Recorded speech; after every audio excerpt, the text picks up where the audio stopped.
Wide Sargasso Sea by Jean Rhys. A comprehensive summary. Overview.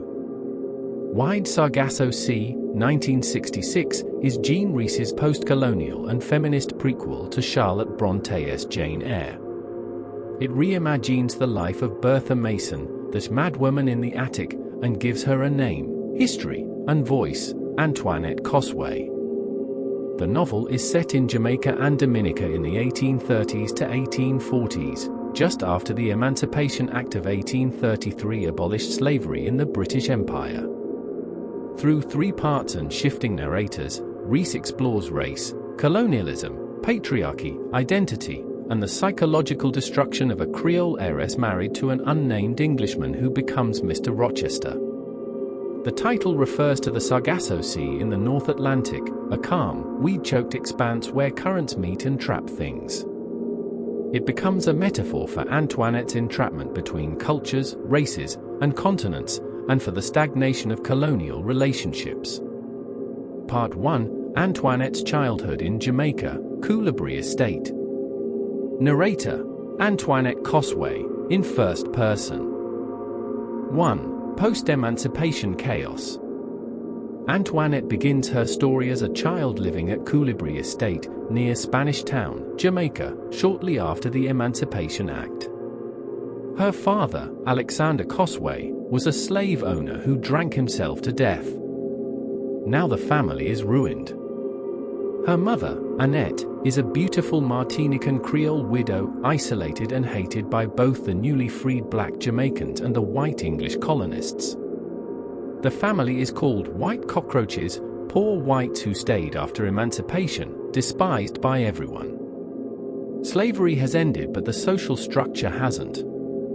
The freed black population resents the former masters. The English newcomers look down on Creoles like the Cosways as decadent, racially impure, and morally lax. Antoinette, her sickly younger brother Pierre, and Annette live in decay. The garden at Coulibri is overgrown, wild, and beautiful, like Antoinette herself, and like the Caribbean. But it's also rotting. Servants have left. The family is broke and unsafe. 2. Isolation and racial tension. Annette tries to maintain her dignity but is increasingly paranoid and fragile. She remarries Mr. Mason, an Englishman from Spanish Town who buys Coulibri and tries to fix things with English money and assumptions. He doesn't understand the local tensions. He laughs off warnings about danger. Annette begs him to leave, saying they hate us. Antoinette has no friends. The black children mock her. Her only friend is Tia, a young black girl, daughter of a servant. They play together, swim in a bathing pool, and exchange clothes. Tia calls Antoinette a white nigger and later steals her dress and money, an early betrayal that symbolizes the racial and class divide that love can't cross. Tia also throws a rock at Antoinette, drawing blood. 3. The fire at Coulibri. Mason's presence and Annette's remarriage inflame the locals. One night, former slaves and local people set Coulibri on fire. The family flees. Antoinette's brother Pierre, who is mentally and physically disabled, dies in the fire. Antoinette runs back to warn her parrot, Coco, who has had his wings clipped by Mr. Mason. Coco tries to fly, falls, and breaks his neck on the burning flagstones. The image haunts Antoinette. The clipped, burning bird becomes a symbol for her own fate. During the escape, Antoinette sees Tia in the crowd. She runs to her, but Tia throws a stone that hits Antoinette's forehead. As Antoinette loses consciousness, she sees Tia's face like my own. This moment of mirrored identity and rejection is crucial. Antoinette belongs nowhere. 4. Aftermath and madness. Annette breaks down completely after Pierre's death. Mr. Mason puts her in the care of a black couple who, he says, are kind. In reality, Annette is locked away, abused, and descends into true madness. She dies. Mr. Mason tells Antoinette her mother is resting. Antoinette is sent to a convent school in Spanish Town run by the Mount Calvary Convent. The nuns are kind. For a while she is safe. She learns about religion, about clothes, about being a lady. She loves the convent's quiet and order. But she knows it's temporary. She is 17, an heiress to £30,000 from her stepfather, and Mr. Mason and his son Richard Mason are arranging her life. She dreams repeatedly of a forest, of someone who hates her, and of being led down a path to a strange place. The dreams foreshadow her marriage and imprisonment. She senses doom but has no power to stop it. Part 2, Marriage and Betrayal in Dominica, Granbois Estate. Narrators, the unnamed English husband, Mr. Rochester, then Antoinette, alternating. 1. The arranged marriage. The narrative shifts to an unnamed Englishman. He has just married Antoinette Cosway in Spanish Town. He never names himself. Rhys withholds his name to deny him the authority Brontë gave him. We know him as Rochester. He is the second son, with no inheritance, so he's agreed to marry a Creole heiress for her money. The marriage was arranged quickly by Richard Mason. Rochester feels he's been tricked. They honeymoon at Granbois, Antoinette's inherited estate in Dominica, wild, remote, and lush. The house is damp, with a red floor, and surrounded by dense forest. Rochester is immediately alienated. The landscape is too intense, too sexual, too uncontrolled for his English sensibility. He hates the scents, the colors, the heat, the insects. He hates that Antoinette belongs here and he doesn't. He feels like an intruder. 2. Cultural estrangement. Rochester finds Antoinette beautiful but strange. She sleeps late, bathes in cold water, and knows the names of trees. She's not an English wife. He begins to doubt her. The servants, especially Christophine, Antoinette's surrogate mother, a Martinique and Obeah woman, openly dislike him. Christophine is powerful, dignified, and not afraid of white men. She warns Rochester, she is not beak like you. Letters start to arrive. Daniel Cosway, who claims to be Alexander Cosway's illegitimate son by a black mistress, writes to Rochester. He alleges that insanity runs in Antoinette's family. Her mother was mad, her brother was an idiot, and Antoinette will go mad too. He also implies racial mixing and sexual excess in the family. The letter is partly true, partly slander, but Rochester believes it. He never investigates. He wants a reason to hate Antoinette so he can justify leaving her and keeping her money. 3. Breakdown of the marriage. Rochester becomes cold and suspicious. He renames Antoinette Bertha, saying he doesn't like her name. This act of renaming is violence. He erases her identity and replaces it with an English one he controls. Antoinette is devastated. Bertha is not my name. You are trying to make me into someone else. He refuses to sleep with her, then sleeps with the servant girl Amélie in the next room, making sure Antoinette hears. It's deliberate cruelty. Antoinette, desperate, goes to Christophine for an Obeah love potion to make him love her again. Christophine warns her, "You asked me to do something I don't like. But I do it for you." Antoinette gives Rochester the potion in wine. It makes him violently ill and gives him hallucinations. When he recovers, he's disgusted and furious. He believes Antoinette tried to poison him. Any love left dies. He decides she is mad, like her mother. 4. Christophine's confrontation. Christophine confronts Rochester. She's the moral center of the novel. She tells him Antoinette is not mad, she's been driven to despair by his cruelty. She says he married for money. You want her money but you don't want her. She offers to take Antoinette away to Martinique. Rochester refuses. He threatens to call the police and have Christophine arrested for Obeah. Christophine laughs, "No police here, no magistrate." But she knows she can't win against English law and money. She leaves. Rochester decides to take Antoinette to England. He writes to his father, "I have sold my soul, or you have sold it to me."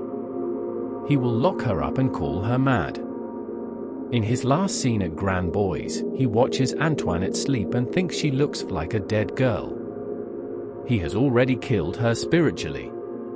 Part 3, Imprisonment in England, Thornfield Hall. Narrator, Antoinette, now called Bertha, in first person. 1. The attic. Antoinette is now in the attic at Thornfield Hall, England. She has been renamed Bertha. Her timeline is fractured. She doesn't know how long she's been there. They tell me time, but I don't believe them. The house is cold, grey, and windowless compared to the Caribbean. Grace Poole is paid to guard her. Antoinette has lost her sense of self. She doesn't recognize the woman in the mirror. "It is not me." She believes she's been drugged. She remembers fragments: the Sargasso Sea, Coulibri, Tia, Christophine. She thinks of England as a dream of cardboard, unreal. The real world is the Caribbean she's lost. 2. Dreams and memory. She dreams her final dream, a version of the one from childhood. She takes the keys from Grace Poole, who is drunk. She walks through Thornfield with a candle. She sees the red carpet and thinks of Coulibri's red floor. She sees her Aunt Cora's room, sees a girl who looks like herself. She goes to the battlements. Below, she thinks she sees Tia calling her. 3. The fire. Antoinette sets the house on fire. She believes she's waking up from a long sleep. She jumps from the battlements, calling Tia. The novel ends mid-leap, just before her death. Rhys ends where Jane Eyre begins. Bertha's death frees Rochester to marry Jane. But Rhys forces us to see that death not as a plot device, but as the murder of a woman by colonialism, patriarchy, and racism. Major themes. 1. Colonialism and race. The novel exposes how empire destroys both colonizer and colonized. Rochester can't cope with a world he can't dominate. Antoinette is Creole, neither English nor black, and thus rejected by both. The white Creoles are decadent relics, the black Jamaicans are newly free but still exploited. No one is innocent, but power belongs to English money and law. 2. Patriarchy and female identity. Antoinette inherits money but not control. English law in the 1830s gave husbands full ownership of their wives' property. Rochester literally owns her. He renames her, gaslights her, and declares her mad to erase her legal personhood. Annette is also destroyed by marriage and male control. Christophine is the only free woman, and she's threatened with prison. 3. Madness as social construction. Is Antoinette mad? Rhys suggests madness is a label applied to women who don't conform. Annette's breakdown follows trauma and abuse. Antoinette's madness follows betrayal, isolation, and captivity. Rochester needs her to be mad to keep her money and marry Jane. The novel asks, who is really insane, the woman in the attic, or the society that put her there? For a nature versus civilization. The Caribbean is wild, sensual, and alive, but labeled dangerous and excessive by English standards. England is cold, ordered, and dead. Rochester hates the too much of Granbois. Antoinette suffocates in the too little of Thornfield. Neither world can accommodate the other. 5. Doubles and mirrors. Antoinette Tia, Antoinette Annette, Antoinette Bertha, Coulibri Thornfield, Fire. The novel is full of mirrors that show how identity is split by colonialism. Antoinette sees Tia as herself, the self she could have been if not for race and class. Key symbols. 1. Fire, destruction and rebellion. Coulibri burns, killing Pierre and Coco. Thornfield burns, killing Bertha. Fire is both victimhood and agency, the only way Antoinette can act. 2. The Sargasso Sea, entrapment. A sea of weeds where ships are becalmed. Antoinette is stuck between cultures, unable to move forward or back. 3. Mirrors, fractured identity. Antoinette doesn't recognize herself in English mirrors. She needs Tia, her black double, to feel whole. 4. Clothes and hair, control. Amélie wears Antoinette's dress, symbolizing sexual betrayal. Rochester cuts Antoinette's hair in England, erasing her identity. 5. Coco the parrot, foreshadowing. Clipped wings, burned alive, qui est là? Who is there? The question of identity that haunts Antoinette. 6. The garden, the Caribbean as Eden and ruin. Overgrown, beautiful, poisonous. Like Antoinette. Style and structure. Rhys uses modernist techniques, fragmented narrative, stream of consciousness, shifting POVs. Part 1 is lyrical and childlike. Part 2 is cold and rational, then breaks down. Part 3 is disjointed and dreamlike. The prose mimics Antoinette's mental state. The lack of quotation marks blurs speech and thought. By refusing to name Rochester, Rhys strips him of narrative authority.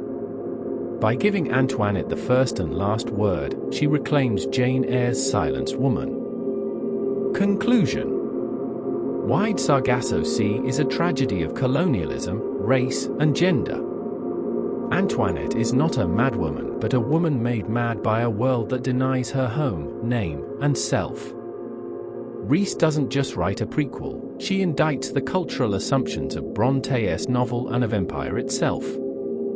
The Wide Sargasso Sea is the space between England and Jamaica, white and black, sanity and madness, where Antoinette drowns. Her final act of fire is both suicide and resistance, the only way to escape the attic.